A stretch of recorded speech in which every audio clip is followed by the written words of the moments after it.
for watching. Don't forget to like, comment, share and subscribe to Mufti Tariq Masood, famous scholar. الحمد لله نحمده ونستعينه ونستغفره ونؤمن به ونتوكل عليه ونعوذ بالله من شرور أنفسنا ومن سيئات أعمالنا من يهده الله فلا مضل له ومن يضلله فلا هادي له ونشهد أن لا إله إلا الله وحده لا شريك له ونشهد أن سيدنا وحبيبنا وشفيعنا وسندنا محمدًا عبده ورسوله صلى الله تعالى عليه وعلى آله وأصحابه وبارك وسلم تسليمًا كثيرًا كثيرًا. أما بعد فأعوذ بالله من الشيطان الرجيم. بسم الله الرحمن الرحيم. يا أيها الذين آمنوا اتقوا الله ولتنظر نفس ما قدمت لغد واتقوا الله إن الله خبير بما تعملون. وقال النبي صلى الله عليه وسلم الكيس من دان نفسه وعمل لما بعد الموت. قرآن مجید کی ایک آیت اور رسول اللہ صلی اللہ علیہ وسلم کی حدیث پڑھی ہے. اللہ تعالیٰ سے دعا ہے اللہ تعالیٰ صحیح طرح سے بات کہنے کی، سننے کی، سمجھنے کی اور پھر عمل کی توفیق عطا فرمائے.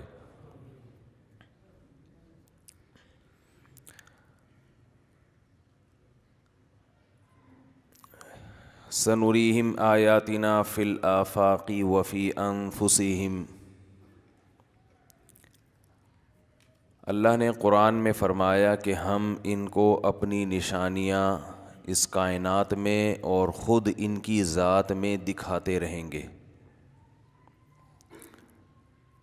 قیامت تک یہ نشانیاں ظاہر ہوتی رہیں گی، نظر آتی رہیں گی نشانیاں. وہ نشانیاں کیا ہوں گی؟ وہ یہ بتا رہی ہوں گی کہ یہ دنیا دار فانی ہے، دل لگانے کی جگہ نہیں ہے.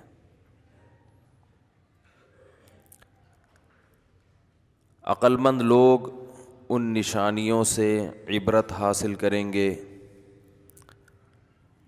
اور اس دنیا سے دل لگانا چھوڑ دیں گے. احمق، بے وقوف، ہوس پرست، شہوت پرست، لالچی، یہ لوگ اس دنیا کے دھوکے میں آئیں گے اور اسی کو سب کچھ سمجھنا شروع کر دیں گے.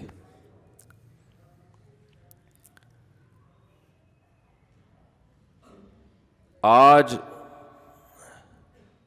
صبح و شام ہم موتیں اپنے سامنے دیکھ رہے ہیں. اچانک موت. لیکن ایسی اچانک موتیں سینکڑوں مرتبہ بھی دیکھ لیں تو سوائے زبانی تبصروں کے اور کچھ بھی اس کا نتیجہ نہیں نکلتا. اس ہفتے 2 جوان موتیں میں نے دیکھیں. ایک 35 سال کے اور کل ایک جنازے میں گیا 45 سال کے. جو 35 سال کے تھے وہ بھی خوبصورت جوان، کوئی بیماری نہیں. جن کے جنازے میں کل گیا 45 سال کے خوبصورت جوان، کوئی بیماری، بولو بھائی، نہیں. تھوڑی سی بس گھبراہٹ ہوئی، گھر والوں سے کہا کچھ بے چینی سی ہو رہی ہے، ہسپتال لے جاؤ. لے جانے لگے تو راستے میں ہی ڈیتھ ہو گئی. چھوٹے چھوٹے بچے ہیں، پورے گھر میں ایک کوہرام مچا ہوا تھا. چلتا پھرتا ہنستا کھیلتا آدمی اچانک چلا جائے، کیا حال ہوتا ہے. اور جو 35 سال کے تھے, جو پچھلے ہفتے جن کی ڈیتھ ہوئی, وہ بھی ایسے ہی ہنستے کھیلتے چلتے پھرتے بھاگتے دوڑتے اچانک مر گئے.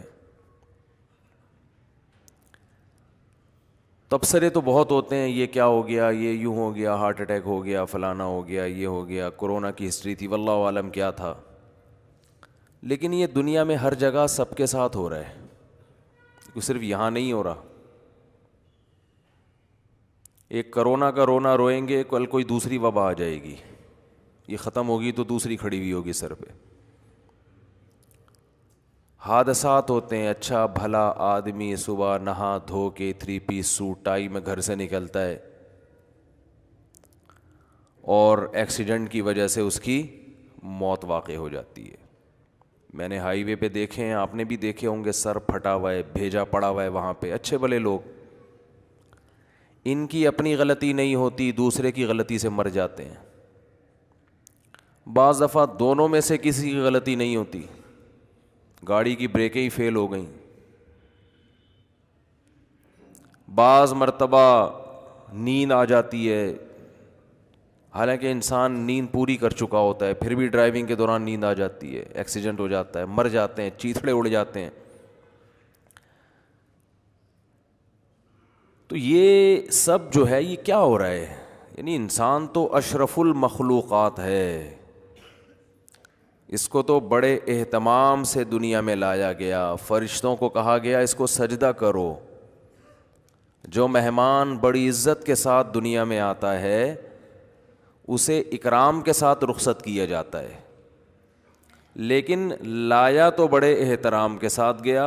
جانے کا کوئی پتہ نہیں ہے, کب جائے, کس اسٹائل میں جائے, کتنے ٹکڑے ہوں, کتنے چیتھڑے اڑیں, دماغ کی رگ پھٹے گی, یا گردے فیل ہوں گے اس کے, یا ہارٹ اٹیک ہوگا, یا فالج ہوگا, یا کوئی ٹرک مار کے چلا جائے گا, یا کسی بم دھماکے میں چیتھڑے اڑیں گے, یا کوئی نشہ کر کے شراب پی کے آئے گا اور اس کا میٹر گھوما ہوا ہوگا, وہ اس کو گولی سے مار دے گا بغیر کسی دشمنی کے. کچھ پتہ نہیں ہے کون کس طرح سے دنیا سے, بولو نا کیا ہو گیا, جاتا ہی کچھ نہیں پتا. لیکن ڈھیٹ پن کی انتہا ہے. بحریہ ٹاؤن, پلاٹ, میرا گھر, میری گاڑی, میرا بنگلہ, میری انویسٹمنٹ, بیکار قسم کی باتیں. مجھے تو وحشت ہونے لگی ہے ان باتوں سے. چھوڑ دو, یہ نوٹ نکالو, خرچ کرو اللہ کی راہ میں, نکال کے دو, آگے کے لیے بھیجو, کچھ پتہ نہیں کب مر جاؤ. یہ میرا انسان پہ اچھا نہیں لگتا. یہ ہوس پرست اور لالچی لوگوں کی باتیں ہوتی ہیں. میرا میرا میرا, کیا تیرا ہے, تو کیا فضول باتیں کر رہا ہے یہاں بیٹھ کے, مر جائے گا کل پتہ بھی نہیں چلے گا. شاعر نے کہا ہے نا, جہاں میں ہیں عبرت کے ہر سو نمونے, مگر تجھ کو اندھا کیا رنگو بو نے. یہ دنیا کی جو رنگ رلیاں ہیں نا, اس کے ڈسٹیمپر نے تجھے بے وقوف بنا کے رکھا ہوا ہے طبیعت سے, اور تو بے وقوف بن. بے وقوف کا لفظ میں مسجد کے ممبر کے احترام میں استعمال کر رہا ہوں, ورنہ اس موقع پر لفظ کوئی اور یوز ہوتا ہے. حروف تہجی بھی آج کل شارٹ فارم میں چل رہے ہیں, الف بے پے تے وغیرہ آگے لگا لیں آپ.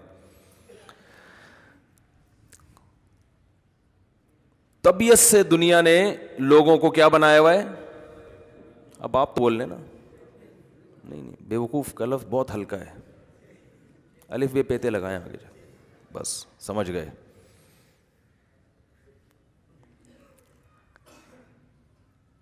میں تو صبح شام دیکھ رہا ہوں نا, میں کیا ہم سب دیکھ رہے ہیں بھائی, لیکن ہم سب کی عبرت کی, میں خود بھی اس میں شامل ہوں, ہماری کون سی عبرت کی آنکھیں کھلی ہوئی ہیں؟ ہم سب اندھے ہیں. بڑے بڑے بلڈر بیٹھے بیٹھے مر جاتے ہیں. 1.5-2 مہینے پہلے میری کسی بلڈر سے ملاقات تھی, وہ ملنا چاہ رہا تھا کسی مسئلے پہ. جنہوں نے ملاقات رکھوائی وہ بلڈر نہیں جو باڈی بلڈنگ کرتے ہیں, وہ جو بلڈنگیں بناتے ہیں. کسی نے مجھے کہا کہ بھائی ملاقات ہے آپ کی, اور ارب پتی آدمی ہے, اور 10 گاڑیاں پیچھے چلتی ہیں, 10 گاڑیاں آگے چلتی ہیں, سیکیورٹی اتنی ہے, اور پھوں پھاں. اطلاع آئی کہ بیٹھے بیٹھے انا للہ ہو گیا, بیٹھے بیٹھے لیٹ گئے. پروگرام نہیں تھا لیٹنے کا. بعض دفعہ آدمی کا پروگرام ہوتا ہے لیٹنے کا, رات کو بستر پہ بیٹھتا ہے پھر لیٹ جاتا ہے. یہ لیٹنا پروگرام کے تحت ہوتا ہے. بعض دفعہ لیٹنے کا کوئی پروگرام بولو نہیں ہوتا. فرشتے آ کے ایسا لیٹاتے ہیں کہ پھر پولیس سے بھی نہیں اٹھتا, کسی سے بھی نہیں اٹھتا, اقوام متحدہ سے نہیں اٹھتا, نیٹو کی افواج نہیں اٹھا سکتی پھر اس کو, کیونکہ نیٹو کی جو افواج افغانستان میں جا کے لیٹی ہیں ان کو کوئی نہیں اٹھا سکا, تو وہ کسی اور کو کہاں سے اٹھائیں گے بھائی. پتہ نہیں کیا ہو گیا آپ لوگ کو یار, اچھے بلے تھے پچھلے ہفتے تو بڑے, آج پھر ویسے ہی مرجھائے ہوئے ہو گئے ہیں. تو ایک دفعہ لیٹتا ہے, اس کے بعد اٹھنا نصیب نہیں ہوتا. آج اعمال کو تو کسی حد تک لوگ فوکس کرتے ہیں کہ عمل کو اچھا کر لو. دل سے دنیا کے جو محبت کے جو گٹر ابل رہے ہیں نا, اس فانی چیز کو جو دل دیا ہوا ہے.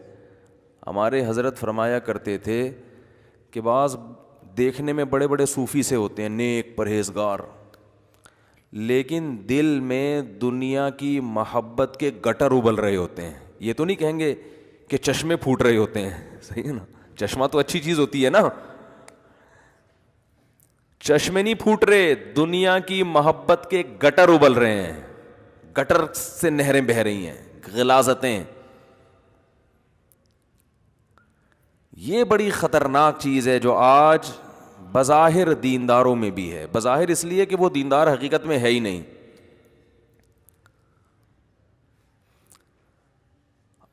کل کسی نے مجھے بتایا کہ ایک مشہور کوہ پیما, کیا نام ہے ان کا, علی کر کے ہے کچھ, علی سگپارا, اللہ تعالیٰ ان کو زندگی نصیب کرے. کیٹو کی پہاڑی پہ گئے اور غائب ہو گئے, کوئی رابطہ نہیں ہو رہا. اب لوگ اس بحث میں پڑے ہوئے ہیں کہ ایسا خطرناک کام کرنا چاہیے تھا یا نہیں کرنا چاہیے تھا. اس میں ہر آدمی کی اپنی ایک رائے ہوتی ہے. جو بھی عقل وحی کی تعلیمات کے بغیر استعمال ہوگی نا, وہ عقل آپ کو گمراہی کی طرف لے کے جائے گی. عقل کے طاقت سے آپ غلط کو صحیح اور صحیح کو غلط بنا کے پیش کر سکتے ہیں. جیسے بچے میں بھی تھوڑی سی سمجھ ہوتی ہے نا, بڑا اگر نگرانی کرے تو پھر بچے کی سمجھ صحیح استعمال ہوتی ہے. تو ایسے ہی انسان کی اگر اللہ کی طرف سے رہنمائی ہو اور وحی کی تعلیمات اور اللہ اس کے رسول صلی اللہ علیہ وسلم کی تعلیمات کے تحت عقل کو استعمال کرتا ہے نا, تو وہ عقل کہاں جاتی ہے, بولو صحیح. آج جو ہے نا ان چیزوں کو ایک بڑی ویلیو دی جا رہی ہے. ماؤنٹ ایوریسٹ پہ چڑھ گیا, K2 پہ چڑھ گیا, فلانا کام کر لیا. ٹھیک ہے, یہ PUBG وغیرہ کھیلنے سے تو بہتر ہے کہ آپ ایسی تفریحات کریں. تو ہم بھی لوگوں کو کہتے ہیں کہ کرو بھائی, جاؤ پہاڑوں پہ چڑھو, اس سے ورزش بھی ہوگی اور مشکل کام کرنے کی عادت بھی ہوگی. لیکن ایسی مشکلات میں اپنے آپ کو ڈالنا کہ جان خطرے میں پڑ جائے, یہ غلط ہے. اس کو اسلام کبھی بھی اس کی حوصلہ افزائی نہیں کرتا. اس لیے کہ یہ زندگی اللہ کی طرف سے امانت ہے. یہ K2 کی پہاڑی پر چڑھنے کے لیے اللہ نے آپ کو نہیں دی ہے. یہ ایک انٹرٹینمنٹ ہے, اس کو انٹرٹینمنٹ کی حد تک رکھا جائے گا. اس کی مثال ایک ہارٹ پیشنٹ ہے, ڈاکٹروں نے اس کو تیز چلنے سے منع کیا ہے اور وہ ملک کا جھنڈا بلند کرنے کے لیے فٹ بال ٹیم میں حصہ لے لیتا ہے کہ میرے ملک کا نام روشن ہوگا کہ ہارٹ کا پیشنٹ ہو کہ میں نے 20 گول کر دیے. تو یہ عقل مندی کا کام نہیں ہے. آپ کو تو تیز چلنے سے منع کیا ہے, آپ فٹ بال کیسے کھیل رہے ہو؟ ملک کا نام روشن اور طریقوں سے ہو سکتا ہے. جان دو میدان جنگ میں جہاں شہادت ملے گی, آپ کو نشان حیدر ملے گا, شہادت ملے گی, تمغہ امتیاز ملے گا. جیسے صحابہ کرام نے بہادری کے جوہر دکھائے, اس میں ملک کا نام روشن ہوگا. غیر مسلموں کے ہاں ملکوں کے نام روشن کرنے کے اصول اور ضابطے کچھ اور ہیں. اسلام میں اصول اور ضابطے بولو بھائی کچھ اور ہیں. مائیکل جیکسن نے اپنے ملک کا نام روشن کیا, اسلام اس روشنی کو پسند نہیں کرتا. بس نمایاں ہونا, پرومیننٹ ہونا یہ کوئی کمال نہیں ہے.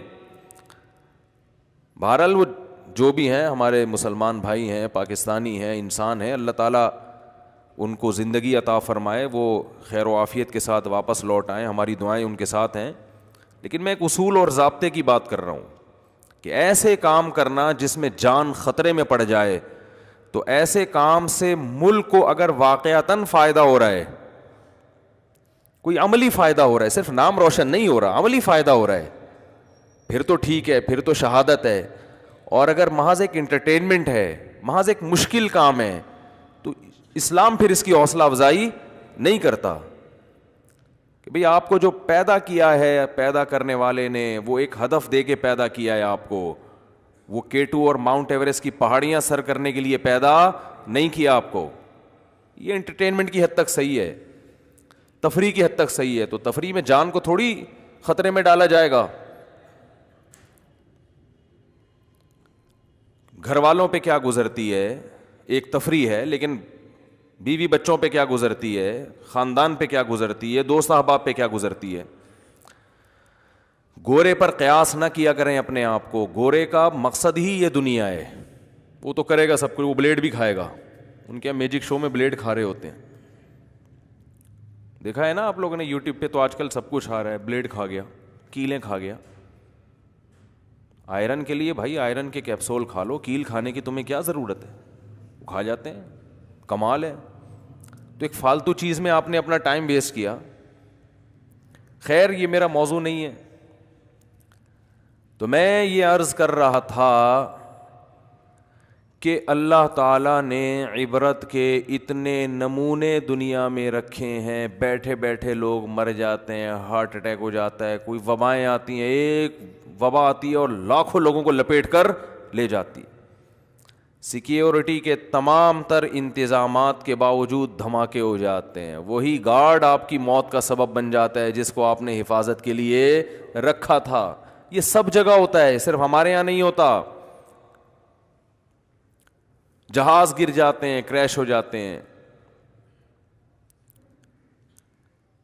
تو یہ سب چیزیں اس کی علامت ہیں. اللہ ہمیں بار بار بار بار بار بار بتا رہے ہیں کہ یہ دنیا دل لگانے کی جگہ بولو نہیں ہے. تو کریں کیا؟ اب سوال پیدا ہوتا ہے. آپ کہہ رہے ہوں گے کہ مفتی صاحب ہر تھوڑے دن یہ قصہ لے کے بیٹھ جاتے ہیں کہ دنیا دل لگانے کی جگہ نہیں ہے, تو نہیں لگا کے کیا کرنا ہے پھر؟ کیا روٹی کھانا چھوڑ دیں؟ نہیں آ رہی بات سمجھ میں. کیا شادی کرنا چھوڑ دیں؟ کیا بچے پیدا کرنا چھوڑ دیں؟ کیا کاروبار کرنا چھوڑ دیں؟ دل لگانے کی جگہ نہیں ہے تو کیا کرنا کیا ہے؟ میں سمجھا پا رہا ہوں اپنی بات؟ ارے کیا ہو گیا, سمجھ میں آ رہی ہے بات؟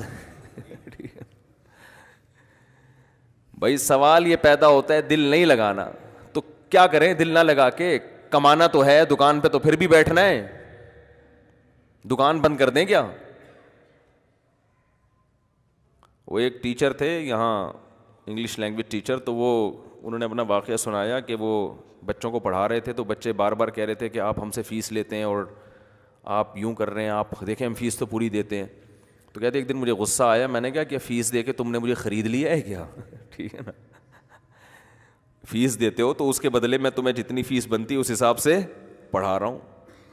تو یعنی اگر فیس دے رہے ہو تو اب میں کیا کروں, غلام بن کے؟ لوگ جب بوکھلا جاتے ہیں نا تو اس طرح کی باتیں شروع کر دیتے ہیں. بیگم کو زیادہ آرڈر کریں گے, غصے میں آئے گی, کیا مجھے لونڈی بنا کے رکھا ہوا ہے, میں کیا غلام ہوں, میں کیا ماسی ہوں؟ 2-4 دفعہ تو وہ بھی چائے پلا دے گی, اس کے بعد وہ بھی بولے گی نا کہ کیا میں ماسی ہوں. میاں بھی اس طرح کے تانے دیتا ہے, تو انسان نا بوکھلا کے ایسی باتیں کرنا شروع کر دیتا ہے. تو مجھے یہ خطرہ ہے کہ آپ بولیں گے, بار بار بولتے ہو مسافر خانہ مسافر, تو کیا کریں مفتی صاحب؟ دکان بند کر دیں, جنگل میں نکل جائیں؟ ٹھیک ہے نا. دیکھو مسافر خانہ ہونے, جو آدمی جس چیز کو مسافر خانہ سمجھتا ہے نا, تو 2 کام بہت کرتا ہے وہ اس میں, معذرت کے ساتھ, جو ہم کرنے کے لیے تیار نہیں ہے. میں جب آپ سے بات کر رہا ہوں نا تو اپنے آپ کو بھی خطاب کر رہا ہوں. یہ نہیں ہے کہ میں کوئی یہ ثابت کر رہا ہوں کہ ہم بہت بڑے فنٹر ہیں اور ہم تو اس کو مسافر خانہ سمجھتے ہیں. بھائی بات یہ تکرار ہے, یہ بیان تھوڑی ہے. میرے دل میں بھی تو بیٹھے نا یہ باتیں ہیں, مجھے خود سمجھ میں نہیں آ رہی ہیں, میں تو اسی پہ حیران ہو رہا ہوں. کل جب میں کسی میت پہ گیا نا، ان کے جن کی بیٹھے بیٹھے ڈیتھ ہوئی ہے، ان کے گھر میں بیچاروں کے کیا رونا دھونا چل رہا تھا، تو میں لوگوں پہ تعجب نہیں کر رہا تھا، میں اپنے آپ پہ تعجب کر رہا تھا کہ مجھے عبرت کب آئے گی بھائی. یہ ہے دنیا، بیٹھے بیٹھے چلا جاتا ہے آدمی. سلیمان علیہ السلام کو دیکھو، کئی بار خیال آتا تھا کہ پیغمبروں کی جو موت ہوتی ہے اکثر ایسے کہ وہ پہلے بستر پہ جاتے ہیں، بیمار ہوتے ہیں، جیسے ہمارے نبی صلی اللہ علیہ وسلم کافی دن بیمار رہے، وصیتیں کی آپ نے، حضرت ابو بکر کو اپنے مصلے پہ کھڑا کیا. لیکن سلیمان علیہ السلام کی موت عجیب انداز سے ہوئی ہے. سلیمان علیہ السلام کی جو موت ہے نا، وہ انداز ہی کیا تھا، الگ. بیٹھے ہوئے لاٹھی پہ سہارا ہے، لاٹھی سہارا لے کے حضرت سلیمان علیہ السلام بیٹھے ہوئے ہیں، اور جنات سے کام لے رہے ہیں، جنات تعمیراتی کام کر رہے ہیں، اور بھی جو انسان اور جنات نا، وہ بڑے مشقت والے کام. اور قرآن کہتا ہے وہ مشقت والے کام حضرت سلیمان علیہ السلام کے روب کی وجہ سے کر رہے ہیں. یہ روب نہ ہوتا تو وہ یہ کام نہ کرتے، کیونکہ اتنی ٹینشن والا کام انسان یا تو لالچ میں کرتا ہے یا کسی کے دباؤ میں کرتا ہے. اتنے بڑے بادشاہ حضرت سلیمان علیہ السلام کے قرآن کہتا ہے نہ سلیمان سے پہلے کسی کو ایسی بادشاہت ملی اور نہ قیامت تک کسی کو ایسی بادشاہت ملے گی. جو وسائل اسباب اللہ نے حضرت سلیمان علیہ السلام کو دیے قیامت تک کسی کو نہیں ملیں گے. تبھی کسی پیغمبر کے ساتھ کنگ نہیں لگتا. سلیمان علیہ السلام کے ساتھ گورا بھی کنگ لگاتا ہے، کنگ سولومن لکھا ہوتا ہے نا کتابوں میں، حالانکہ کسی پیغمبر کے ساتھ بادشاہ کا لفظ کبھی بھی استعمال نہیں ہوتا. لیکن یہ ایسے پیغمبر ہیں کہ ان کے نام کا حصہ کیا بن گیا، کنگ، بادشاہ. ایسی بادشاہت اللہ نے عطا کی، اور آپ نے اللہ سے مانگی تھی.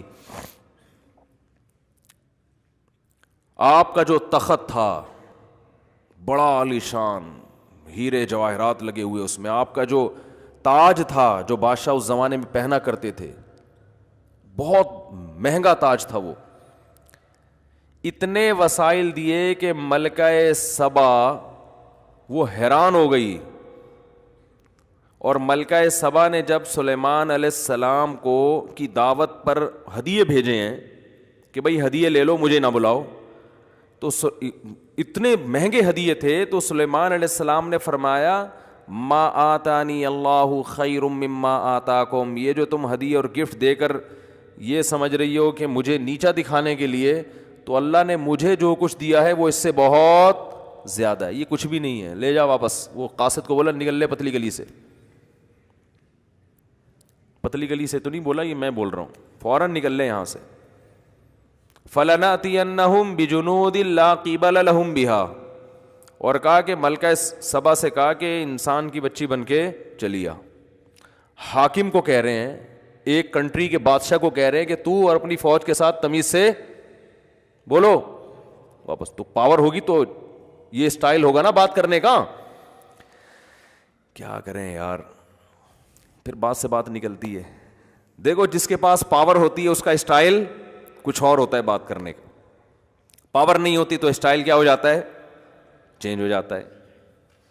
آپ جب کسی کو دین کی دعوت دینے کے لیے جاؤ، جیسے تبلیغ والے جاتے ہیں، بھائی مسجد میں جماعت آئی ہوئی ہے، دین کی بات ہو رہی ہے، تشریف لے آئیں، کیسے بیچارے اخلاق سے بات کرتے ہیں نا. تو یہی تبلیغ والے اگر پولیس کی وردیوں میں جائیں اور ہاتھوں میں بندوقیں ہوں تو ایسے بات کریں گے؟ بولو پھر تھوڑی یہ سٹائل ہوگا. بولے گا تمیز چل بیٹھ موبائل میں چل. پولیس والے جب جاتے ہیں تو ایسے نہیں کہتے ہیں بھائی تھانے میں کچھ ضروری کام ہے آپ سے. پولیس والے ایسے کرتے ہیں کچھ اگر آپ تشریف لے آئیں گے، آپ کہیں نہیں بھائی ابھی تو میں کہیں کام سے جا رہا ہوں، چلے جب دوبارہ آنا ہو تو تشریف چکر لگا لیا. پولیس والا لگائے گا 2-4 موبائل میں ڈالے گا، ہتھکڑی لگائے گا، چل. تو اسٹائل یہ نیچر ہے انسان کی. اسٹائل کیا ہو جاتا ہے، چینج. موضوع نہیں ہے، موضوع سے بات ہٹ رہی ہے، جلدی سے سمیٹ کے پھر موضوع کی طرف آتا ہوں. سلیمان علیہ السلام کو اللہ نے دی تھی پاور. ملکہ سبا بھی طاقتور بادشاہ تھی, ملکہ تھی, شرک تھا اس کی حکومت میں. سلیمان علیہ السلام نے اس کو خط بھیجا, انہو من سلیمان, یہ سلیمان کی طرف سے ہے. انہو بسم اللہ الرحمن الرحیم, شروع اللہ کے نام سے جو بڑا مہربان نہایت رحم کرنے والا ہے. یہ تو ابتدائیہ ہو گیا. آگے اللہ تعالی علیہ, سرکشی مت کرو, واتونی مسلمین, بندی بن کے چلی آؤ. دنیا میں کسی گورنمنٹ نے, حکومت نے آج تک اس اسٹائل میں کسی حاکم سے بات کی ہے؟ بولو, ایک طاقتور بادشاہ سے ایسے بات کی ہوگی کہ دوسری کوئی بات ہی نہیں ہے, چلے آؤ آرام سے, باقی بات ہمارے محل میں ہوگی کہ کیوں بلایا ہے, کیا مقصد تھا ہمارا. وہ ڈر گئی, بولا بھائی ان کا تو اسٹائل ہی کیا ہے. عقل مند تھی, بے وقوف ہوتی تو کہتی یہ میرے سے اس اسٹائل میں بات آج تک کسی نے نہیں کی ہے. فوجیوں کو بلاتی, کہتی بھائی چڑھائی کرو اس پہ. لیکن عقل مند تھی, درباریوں کو بلایا اور کہا انی القی الیہ کتاب کریم, ایک بڑا معزز خط موصول ہوا ہے. معزز اس کا مضمون بتا رہا ہے کہ یہ خط بڑا خاندانی آدمی کا لکھا ہوا خط ہے, یہ معمولی کا لکھا ہوا خط نہیں ہے. اب بتاؤ کیا کرنا ہے, جائیں یا لڑیں؟ تو وہ جو درباری تھے نا, انہوں نے کہا کہ نحن اولو قوت و اولو بأس شدید, لڑائی کے لیے حاضر ہیں, ہم طاقتور بھی ہیں, شدید لڑائی والے لوگ ہیں, لڑنا جانتے ہیں, بزدلی نہیں ہے ہمارے یہاں. والامر الیک, فیصلہ تیرا جو ہوگا وہ, لڑنا ہے تو ہم تیار ہیں. یہ بھی اچھی علامت ہے. دیکھو بھائی ہماری خدمات لڑائی کے لیے پیش ہیں, فائٹ کرنے کے لیے ہر دم تیار ہیں, لیکن گورنمنٹ آپ کی ہے, فیصلہ آپ کا چلے گا. تو درباری بھی بڑے عقل مند تھے, جو اسمبلی میں لوگ بیٹھے ہوئے تھے فوجی, اور ملکہ بھی بڑی عقل مند. اس نے کہا ان الملوک اذا دخلوا قریۃ, جب بادشاہ لوگ کسی بستی میں داخل ہوتے ہیں نا, یعنی شکست بھی تو ہو سکتی ہے ہمیں.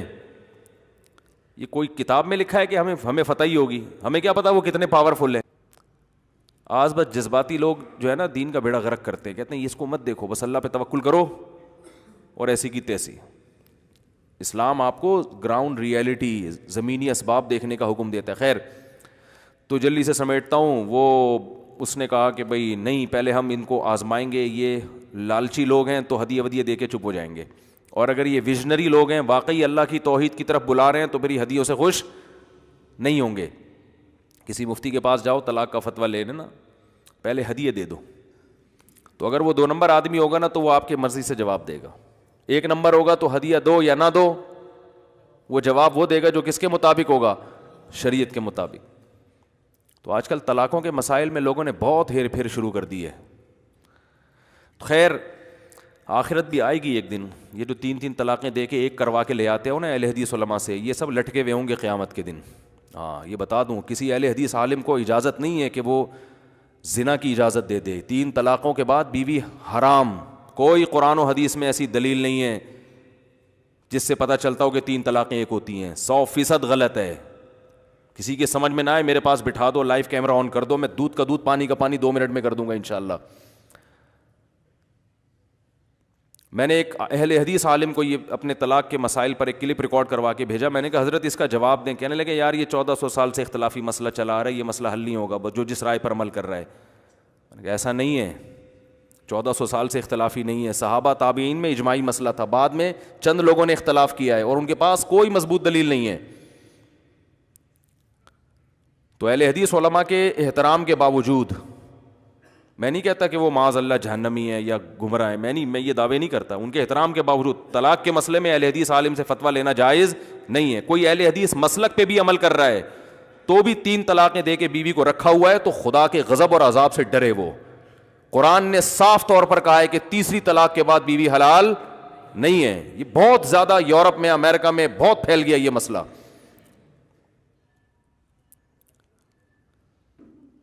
کوئی دلیل نہیں ہے. ابن تیمیہ رحمۃ اللہ علیہ کا ایک تفرد ہے 7ویں صدی ہجری میں, وہ بڑے عالم تھے, بزرگ تھے, غلطی ہو گئی, اس غلطی کو پوری امت پہ تھوپا جا رہا ہے. غلطی ہر ایک سے ہو سکتی ہے, اور ڈاکٹر ذاکر نائک کا میں آپ سے زیادہ احترام کرتا ہوں. طلاق کے مسائل میں ڈاکٹر ذاکر نائک کی کوئی ویلیو نہیں ہے, وہ مفتی نہیں ہے, ان کو نہیں پتا کچھ بھی ان چیزوں کا.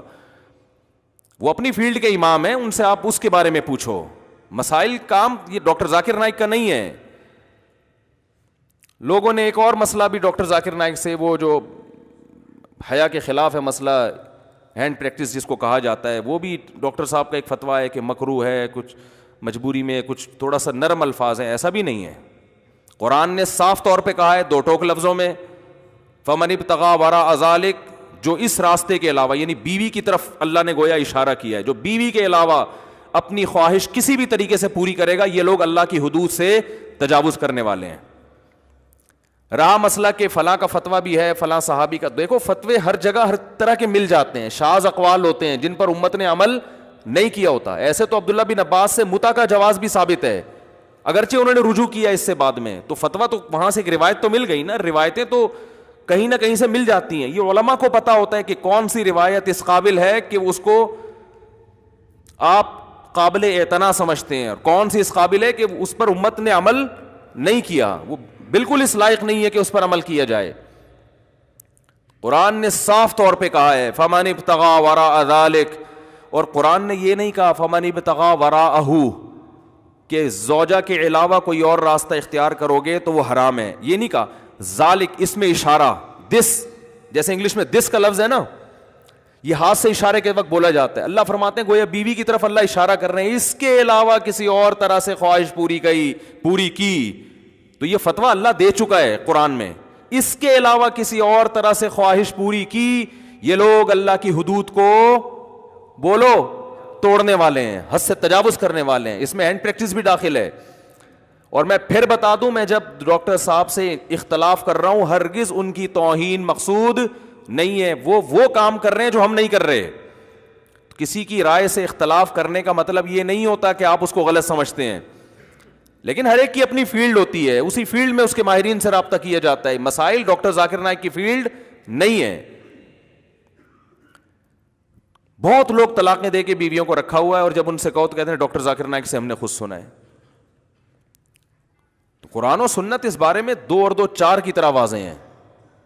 صحابہ کے فتاوی ہیں, کسی ایک صحابی سے بھی نہیں ملتا کہ کوئی 3 طلاقیں دے کر آئے, انہوں نے کہا کہ اکٹھی دی ہیں تو 1 ہو گئی ہیں.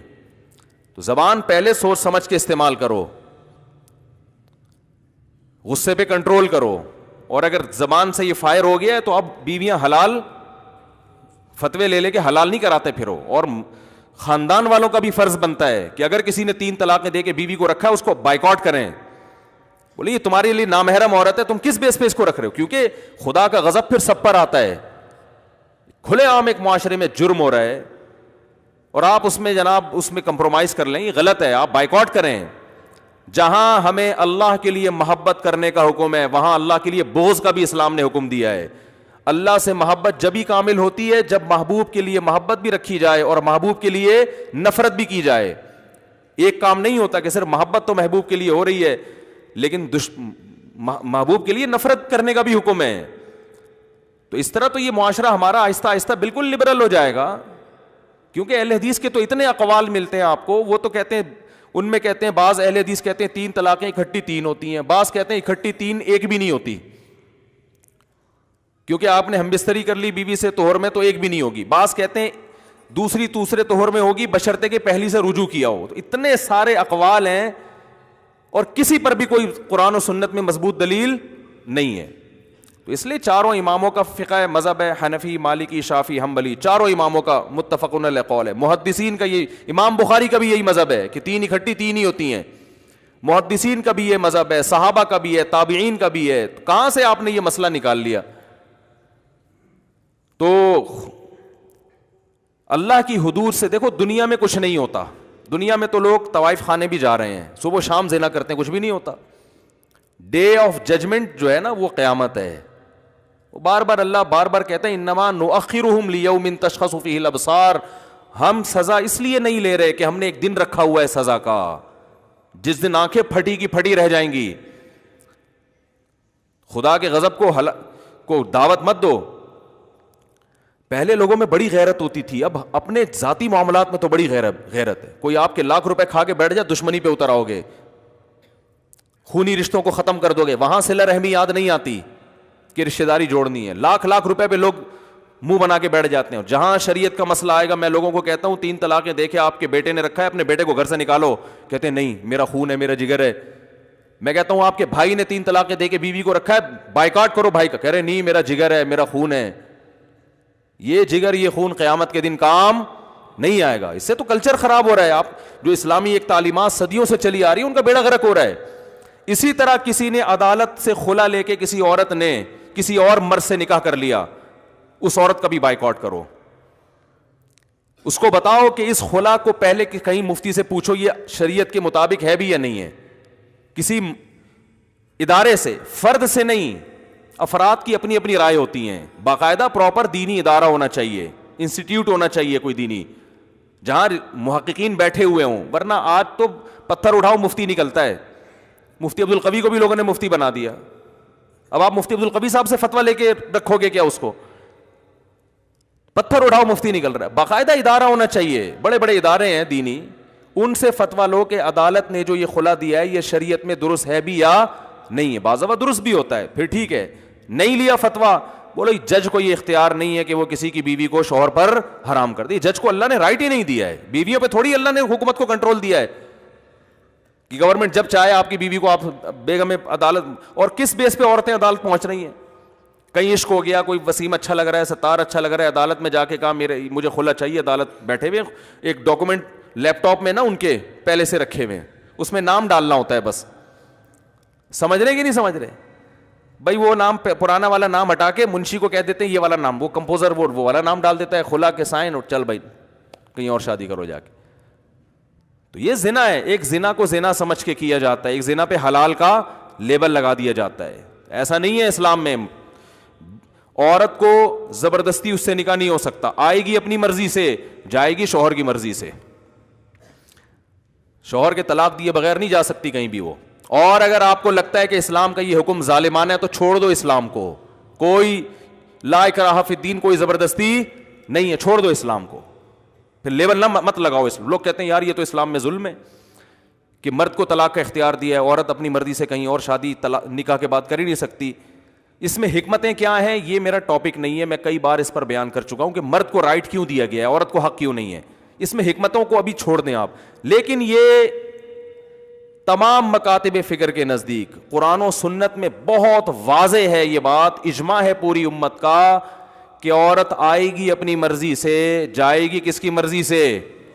شوہر کی. وہ جج کی مرضی سے نہیں جا سکتی. شوہر ڈیورس دے گا. ہاں ظالم شوہر ہے, کیا کرنا ہے اس کے 10 طریقے ہیں. علماء سے آپ آ کے پوچھیں, وہ بتائیں گے کہ ظالم شوہر سے جان چھڑانے کے کیا طریقے ہیں. لیکن ایسا نہیں ہے کہ کلی اختیارات عورت کو دے دیے جائیں.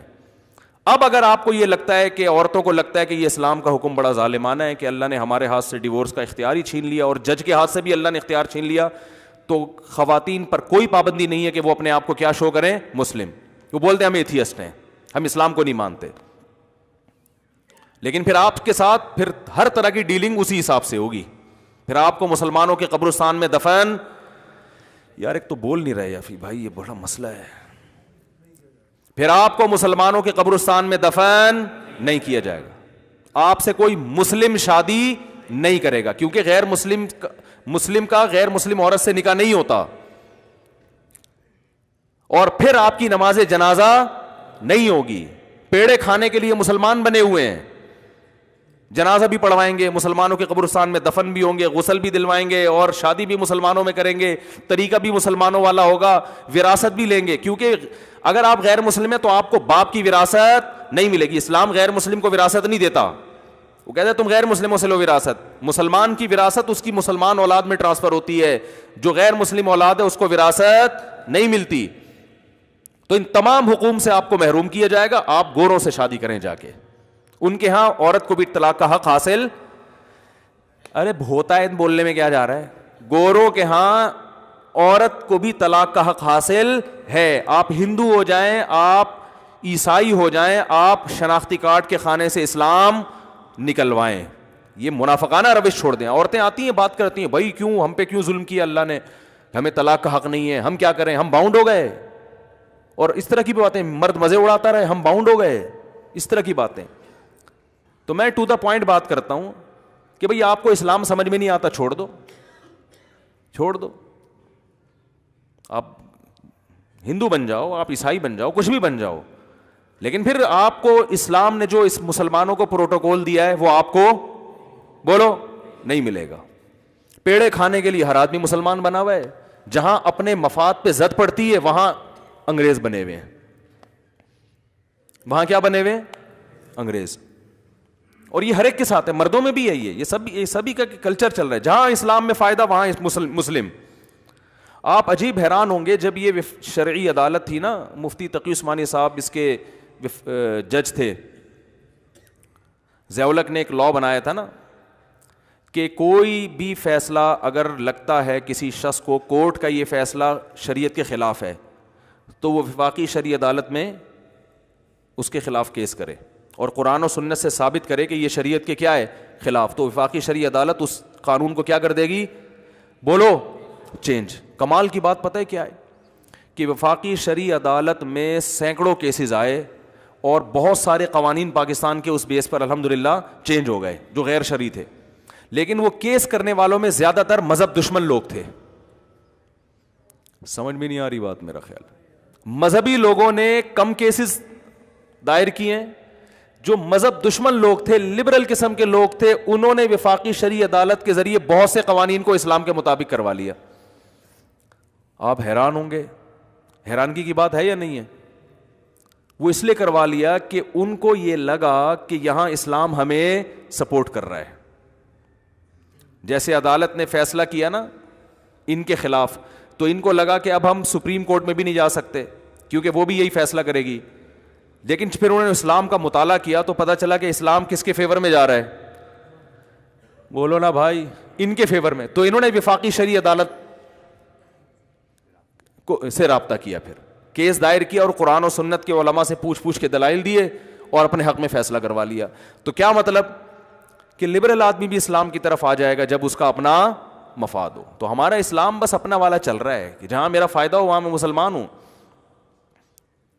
جہاں فائدہ نہیں ہے وہاں مسلمان نہیں ہے. خواتین عدالت سے خلا لیتی ہیں، اس وقت تو کسی مفتی سے رابطہ نہیں کیا، خلا لینے کے بعد پھر پرانے والے سے دوبارہ شادی کرنی ہے تو پھر ہم سے پوچھ رہی ہوتی ہیں کہ میرا پہلے والا خلا صحیح ہوا تھا کہ نہیں ہوا تھا. یہ بہت دفعہ ہوا ہے، کیونکہ ہم نے سنا ہے کہ یہ خلا ولا کچھ نہیں ہوتا، لہذا وہ ابھی تو میرا پرانے والا سے نکاح باقی ہے. یہ یہود کی خصلت ہے کہ ان کو جب اسلام میں فائدہ نظر آتا تھا تو نبی کے پاس آتے تھے فیصلہ کروانے کے لیے. یہودیوں میں ایک شادی شدہ مرد اور عورت نے زنا کیا، تورات میں صاف طور پہ لکھا ہوا ہے کہ زمین میں گاڑ کے پتھروں سے مار دو. جو شادی شدہ مرد یا عورت اگر زنا کرے تو اس کی سزا تورات میں کیا لکھی تھی کہ پتھروں سے مار کے ان کو ہلاک کر دو، زندہ پتھروں سے مارو ان کو. بہت سخت سزا ہے، انسان کے رونگٹے کانپ جاتے ہیں. لوگ کہتے ہیں اتنی سخت سزا اسلام میں، تو زنا مت کرو نا. کوئی گورنمنٹ کی طرف سے حکم ہے کہ زنا کرو؟ ہے بہت سخت سزا ہے تو نہیں کرو. کس نے کہا ہے بھائی؟ آپ کہہ سکتے ہیں مجبور ہیں، تو جس مذہب نے آپ کو 4 شادیوں کی اجازت دی ہو وہ لوگ کہاں سے مجبور ہیں زنا کرنے پر؟ آپ کہہ سکتے ہو معاشرہ اجازت نہیں دیتا، تو معاشرے کی باقی سب چیزوں میں آپ معاشرے کی سن کے چلتے ہو.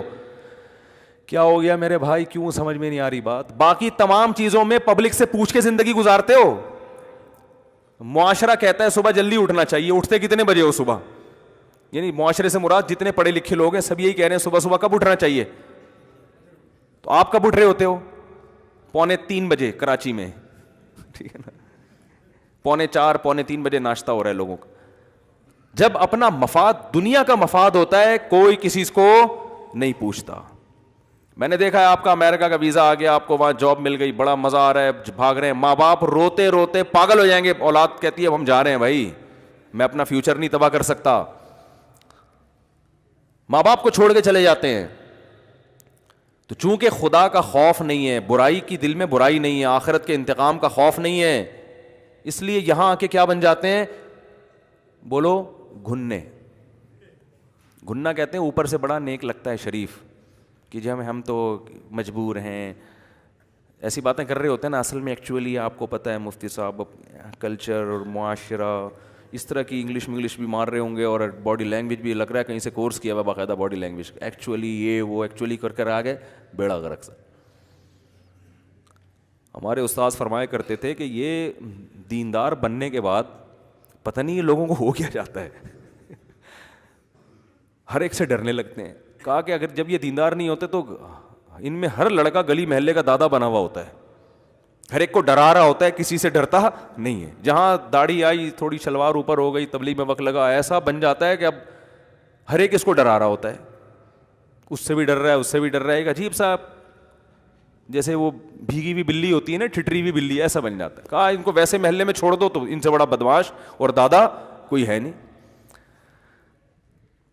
ان سے بم رکھوا لو نا کہیں, وہ رکھ کے آ جائیں گے. یہ جو نوجوانوں کی بات کر رہا ہوں, اتنا حوصلہ ہے کہ کوئی بھی ان کو پیسے کھلائے نا اور وہاں بم رکھ کے آ جاؤ. یہ جو جتنے بم دھماکے ہوئے ہیں یہ نوجوانوں نے تو کیے, لیکن ان سے بولو زنا سے بچنے کے لیے شادی کرو تو ہاتھ پاؤں کانپنے لگتے ہیں. یار کیسے کریں یار, ہمارے تو ابا اجازت نہیں دیتے.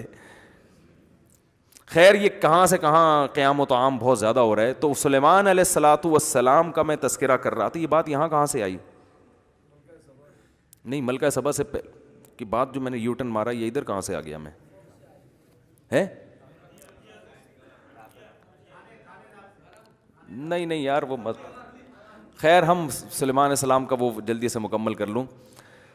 تو ملکہ سبا نے دھمکیاں لگائیں, ملکہ سبا نے ہدیے بھیجے. سلیمان علیہ السلام نے کہا میرے پاس اس سے بہت زیادہ ہے. اب چونکہ پاور تھی نا, طاقت تھی, تو انداز دیکھو. کہا کہ ایک دفعہ تو میں نے برداشت کر لیا, میں نے تجھے کہا تھا انسان بن کے چلی آ, اور تو کیا بھیج رہی ہے؟ گفٹ. اب دوبارہ میری طرف سے کوئی نمائندہ نہیں جائے گا دوبارہ لیٹر لے کے. ارجع الیہم, قاصد سے کہا واپس جا. فلناتینہم بجنود لا قبل لہم بہا, ایسا لشکر اب لے کر آ رہا ہوں پیچھے کہ وہ یہ ان کے مقابلے میں کھڑے نہیں ہو سکتے. وَلَنُخْرِجَنَّهُم مِّنْهَا أَذِلَّةً, ان کو ان کے شہر سے رسوا کر کے نکالیں گے ہم. تو ملکہ سبا کو اندازہ ہو گیا بھائی اتنا آسان معاملہ نہیں ہے. اس اسٹائل میں وہی بات کر سکتا ہے جس کا ویژن بھی صحیح ہو اور پاور بھی ہو اس کے پاس. دونوں چیزیں ہوتی ہیں تو کام چلتا ہے. صرف ویژن صحیح ہونے سے کام نہیں چلتا. ویژن لے کے تھیلے میں ڈال کے گھومتا رہتا ہے آدمی, کر ہی نہیں سکتا. جب پاور ہی نہیں ہے, وسائل ہی نہیں ہے, تو کیا کرے گا اس ویژن کا؟ K2 پہ چڑھنے کا ویژن ہے, لیکن نہ کبھی پریکٹس کی آپ نے, یہاں پارک میں آپ سے چلا نہیں جاتا, تو خالی ویژن سے تھوڑی ہوگا. تو سلیمان علیہ السلام نے نا وہ تخت وہاں سے منگوا لیا. تو خیر میں یہ عرض کر رہا تھا کہ کتنی پاور, اور ملکہ سبا جب آ کے ان کی شان و شوکت دیکھی حیران ہو گئی, ان کے معجزے بھی دیکھے, اسلام قبول کر لیا اس نے. اور سلیمان علیہ السلام کو اللہ نے ایسی بادشاہت, لیکن حیرانگی کی بات ہے موت ایسے دی جو بالکل ہی الگ انداز تھا. عصا لے کے بیٹھے ہوئے ہیں اور سارے مزدور ٹینشن والے کاموں میں لگے ہوئے ہیں. جنات اور مشقت کے الفاظ ہیں.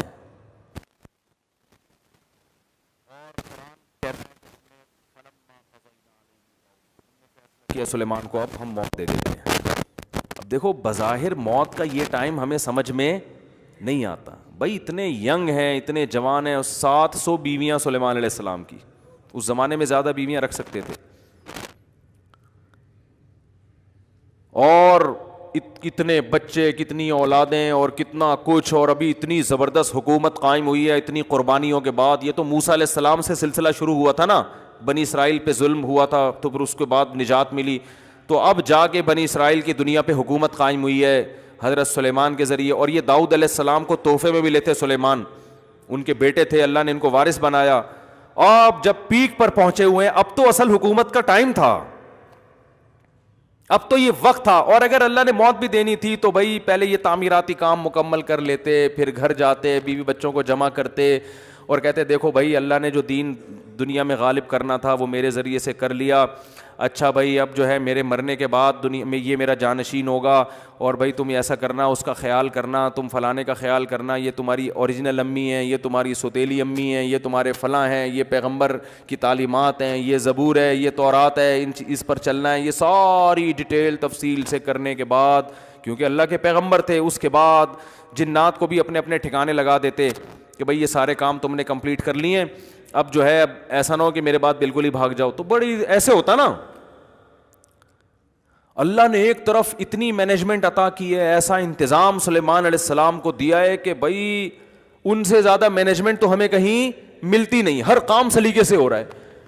لیکن موت ایسی آئی ہے جو بظاہر ایسا لگتا ہے کہ اس کی تو کوئی لاجک بنتی ہے ہی نہیں ہے. کام کے دوران اللہ نے بیٹھے بیٹھے اٹھا لیا. اور عجیب بات یہ ہے کہ جب کسی کی موت واقع ہوتی ہے, ایک دم زمین پہ گرتا ہے نا, وہ سلیمان علیہ السلام جس لاٹھی سے ٹیک لگائے ہوئے تھے نا, وہ اس انداز سے تھی کہ موت واقع ہونے کے باوجود زمین پہ گرے نہیں, کیونکہ لاٹھی نے سہارا دے دیا ہوا تھا آپ کو. بیٹھے ہوئے اس انداز سے, وہ بھی اللہ نے بٹھایا ہوگا, اس انداز سے اللہ نے آپ کو بٹھایا کہ اللہ کے علم میں تھا کہ اب ان کی روح میں نے قبض کرنی ہے. سلیمان علیہ السلام بیٹھے ہوئے, اور بظاہر ایسا لگتا ہے حضرت سلیمان علیہ السلام کو بھی پتہ نہیں تھا, کیونکہ پتہ ہوتا نا تو پھر وہ پورا انتظام کرتے بیٹھ کے. تو بیٹھے ہوئے ہیں اور لاٹھی کے سہارے پر قرآن کہتا ہے ہم نے ان کی روح کو قبض کر لیا. موت کا فیصلہ. بس اے سلیمان, یہ دنیا کی جو بادشاہت ہے نا, اتنی میں نے آپ کو دی ہے کہ نہ آپ سے پہلے نہ آپ کے بعد, لیکن چھینوں گا اسی طرح سے کہ لوگوں کو یقین آ جائے کہ دنیا دل لگانے کی جگہ نہیں ہے. جب سلیمان کو دل لگانے کی اجازت نہیں ہے تو ہمارے پاس ہے کیا؟ ایک چنچی لے کے گھوم رہے ہوں گے, ایک رکشہ لے کے گھوم رہے ہوں گے, 120 گز کے 240 گز کے 2-4 پلاٹ ہوں گے, یا 8-10 عمارتیں بنا لیں گے, بلڈر بن جائیں گے بہت بڑے. پورا بحریہ ٹاؤن بھی خرید لو تو کتنا ہے؟ کچھ بھی نہیں ہے. تو اللہ نے فرمایا تم کس کھیت کی مولی ہو, تم سمجھتے ہو میری تو ابھی بچیوں کی شادی نہیں ہوئی, ابھی تو میں نے اتنا بچوں پہ پیسہ خرچ کیا, ابھی تو میں نے اپنے بچے کو ڈاکٹر بنایا ہے, اب وہ کلینک کھول کے بیٹھے گا, خون پسینے کی میری کمائی اب گھر میں آنا شروع ہوگی. بہت سے مریضوں کو پہلے تجربہ کر کے قبرستان پہنچائے گا, کچھ جو بچ جائیں گے پھر ان پہ تجربے کرے گا, پھر بڑا ڈاکٹر بنے. بڑا ڈاکٹر پتہ ہے کسے کہتے ہیں؟ جو تجرباتی مراحل سے گزر چکا ہوں. اس لیے میں ہمیشہ کہتا ہوں علاج ہمیشہ بڑے ڈاکٹر سے کراؤ. ٹھیک ہے نا. لوگ مجھ سے ویکسین کے بارے میں پوچھ رہے ہیں, کرونا ویکسین. میں نے کہا بھائی میں ڈاکٹر نہیں, مجھے نہیں پتا یہ کوئی تجرباتی ویکسین نہ ہو کہیں, تو کسی اچھے ڈاکٹر سے پوچھ لو تجربوں کے بعد ہمیں لگا رہے ہو یا ہم پہ تجربے کر رہے ہو, کیونکہ بعض دفعہ تجربے بھی ہو رہے ہوتے ہیں ڈاکٹروں کے, لگا کے دیکھو ہوتا کیا ہے. صحیح ہے نا.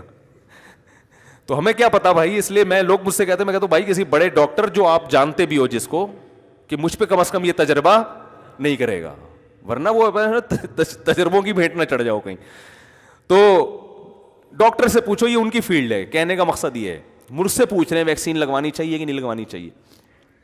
تو جب سلیمان علیہ السلام جیسا طاقتور بادشاہ جس کی سلطنت کا دبدبا اور روب آج تک اس کے نام کے ساتھ, ان کے نام کے ساتھ کنگ لگا ہوا ہے, دنیا مانتی ہے بہت بڑے بادشاہ تھے اور اللہ کے محبوب پیغمبر بھی تھے, ان کو موت نے مہلت نہیں دی ہے بھائی. موت بتا کے نہیں آتی, سیکنڈوں میں کام تمام کر دیتی ہے. اور ان کی صحت کیسی ہوگی؟ وہ تو پیغمبر تھے, پیغمبر بیمار تھوڑی ہوتے ہیں, وقتی بیماریاں پیغمبر کو ہوتی ہیں, ٹھیک ہو جاتے ہیں. یہ جو اس طرح کی بیماریاں ہیں نا جو چپک جاتی ہیں انسانوں کے ساتھ, یہ پیغمبروں کے ساتھ نہیں ہوتی, الا یہ کہ ایوب علیہ السلام کو آزمائش کے طور پہ بیمار کیا گیا, ورنہ پیغمبروں کی صحت تو بہت زبردست ہوتی ہے. اتنی زبردست صحت, اتنا روب, اتنا دبدبا, خوشحالی, کوئی ٹینشن بھی نہیں ہے, سب اللہ بھی راضی. سب کچھ ہونے کے باوجود ابھی کنسٹرکشن کا کام چل رہا ہے. کام بھی کیا چل رہا ہے؟ کنسٹرکشن کا. اللہ وہ تو کمپلیٹ ہونے دیتا کہ بھیا, کیونکہ قرآن کے الفاظ ہیں کہ سلیمان کی لاٹھی کو نا دیمک نے کھانا شروع کیا ہے, کیونکہ ان کے انتقال کو بہت ٹائم گزر چکا تھا. انبیاء کا جسم خراب نہیں ہوتا مرنے پر, انبیاء کا جسم موت کی صورت میں خراب نہیں ہوتا, بالکل ویسے ہی رہتا ہے, کوئی تغیر نہیں آتا اس میں, کوئی چینجنگ نہیں آتی, ایسا ہی لگتا ہے جیسے زندہ ہیں. تو قرآن کے الفاظ ہیں کہ دیمک نے اس لاٹھی کو کھانا, دیمک یا کوئی بھی کیڑا, بظاہر دیمک ہی ہے جو زمین سے نکلتی ہے, کھانا شروع کیا ہے. تو اس کی وجہ سے بیلنس کیا ہو گیا؟ آؤٹ. جب بیلنس آؤٹ ہوا تو حضرت سلیمان علیہ السلام کا جسم مبارک زمین پہ گرا ہے. فلما خرا, قرآن کہتا ہے جب زمین پہ گرے ہیں, تبینت الجن, جنات کو پتہ چلا کہ بھائی ہمیں تو غیب کا علم نہیں ہے, یہ تو پتہ نہیں کتنے دنوں سے ان کی موت واقع ہو گئی ہے, ہمیں تو پتہ ہی نہیں. اور قرآن کہہ رہا ہے کہ اگر جنات کو پتہ ہوتا نا کہ ان کی موت واقع ہو گئی ہے تو وہ اتنی شدید ٹینشن میں ٹائم نہ گزارتے. وہ جیسے ہی ان کو پتہ چلا ان کی موت واقع ہو گئی ہے, جو شٹرنگ کے پھٹے جہاں لگے ہوئے تھے وہ وہیں چھوڑ کر بھاگ گئے. دیکھو مزدوروں سے شٹرنگ کا کام کروا رہے ہو, ابھی شٹرنگ کا کام ہو رہا ہے, اوپر مال ڈالا جا رہا ہے, مزدور کو پتہ چل جائے کہ سیٹھ صاحب ملک سے بھاگ گئے ہیں اور پیسے نہیں دیں گے, ایک تغاری مزید ڈالیں گے مزدور, وہیں سے چھلانگے مار مار کے اتر کے بھاگیں گے, بولے ہمارے باپ کی چھت تھوڑی ہے بھائی, پیسے کی وجہ سے بنا رہے ہیں. ایک وہ بالکل یہی حال جنات نے کیا. تو اللہ نے یہ بھی نہیں کہ ان کی تعمیراتی کاموں کو مکمل کروا لیا, بڑا کام ہو رہا ہے, پیسے قوم کے بھی لگے ہوئے ہیں, سلیمان علیہ السلام کے بھی, حکومت کے بھی, سرمایہ محنت سب ضائع ہو جائے گی, اور یہ شٹرنگ کا کام بھی ادھورا, اور اتنے بڑے بڑے جو ان کے پروجیکٹ چل رہے تھے. اللہ نے فرمایا کہ جنات سب چھوڑ چھاڑ گئے, ایک دم بھاگ گئے. بولا ہم کیوں اتنی مصیبت میں رہیں, سارے کام ادھورے. اور یاد رکھو اللہ کا کوئی کام حکمت سے خالی نہیں ہوتا. تو بظاہر یہ بے حکمت کام ہے, بظاہر کوئی لاجک نہیں بنتی, اصل میں ایک بہت بڑی لاجک ہے. وہ لاجک یہ ہے کہ اللہ نے بتا دیا میں کسی کو کسی بھی ٹائم پہ مار سکتا ہوں, یہ پروجیکٹ تمہارے یہ یہیں کے یہیں رہ جائیں گے. عین ممکن ہے ابھی شٹرنگ ہوئی بھی ہو, پھٹے لگے ہوئے ہوں, تغاریاں چل رہی ہوں, اور جس کا مکان ہے اللہ اس کو موت دے دے, کیونکہ اللہ نے اس کام کے لیے دنیا میں نہیں بھیجا. یہ ہماری ضرورتیں ہیں, یہ ہمارے مقاصد نہیں ہے. جس مقصد کے لیے بھیجا تھا وہ اللہ نے دیکھ لیا کہ تو اس مقصد میں کتنا اترتا ہے, تو نہ حلال و حرام کے کتنا پابندی کی ہے, یہ اللہ نے دیکھ لیا ہوتا ہے. لہذا مرتے ہی حساب و کتاب شروع. تو یہ ہے میرے بھائی دنیا. اٹ از کالڈ,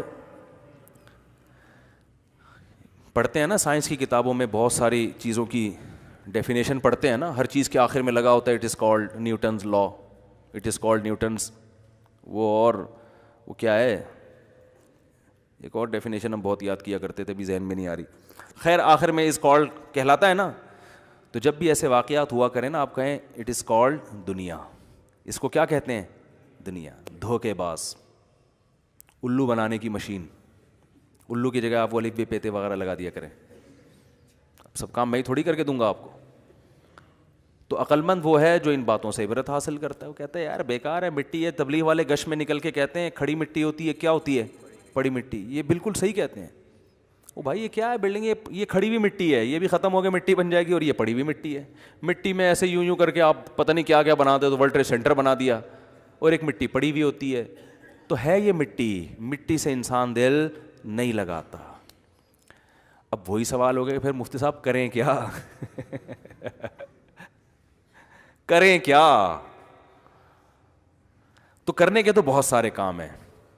جو آدمی دنیا کو مسافر خانہ سمجھتا ہے تو واقعی اس نے مسافر خانہ سمجھا ہے یا نہیں سمجھا, اس کی بہت ساری علامتیں, بہت سارے اعمال ہیں جو بتاتے ہیں کہ واقعی اس کو مسافر خانہ سمجھتا ہے, اس سے دل نہیں لگاتا. بہت سارے اعمال ہیں, میں ان میں صرف 2 اعمال کو آج بیان کروں گا. ہیں تو بہت سارے اعمال جو قرآن و سنت نے بیان کیے کہ جو دنیا سے دل نہیں لگاتے وہ یہ بھی کرتے ہیں, وہ یہ بھی کرتے ہیں, وہ یہ بھی کرتے ہیں, وہ یہ بھی کرتے ہیں, وہ یہ بھی کرتے ہیں. بہت سارے کام ہیں. وہ صرف باتیں نہیں پھینکتے بیٹھ کے, وہ کچھ پریکٹیکل لائف میں کچھ کام کر رہے ہوتے ہیں, لیکن وہ کاموں کی تفصیل بہت ہے.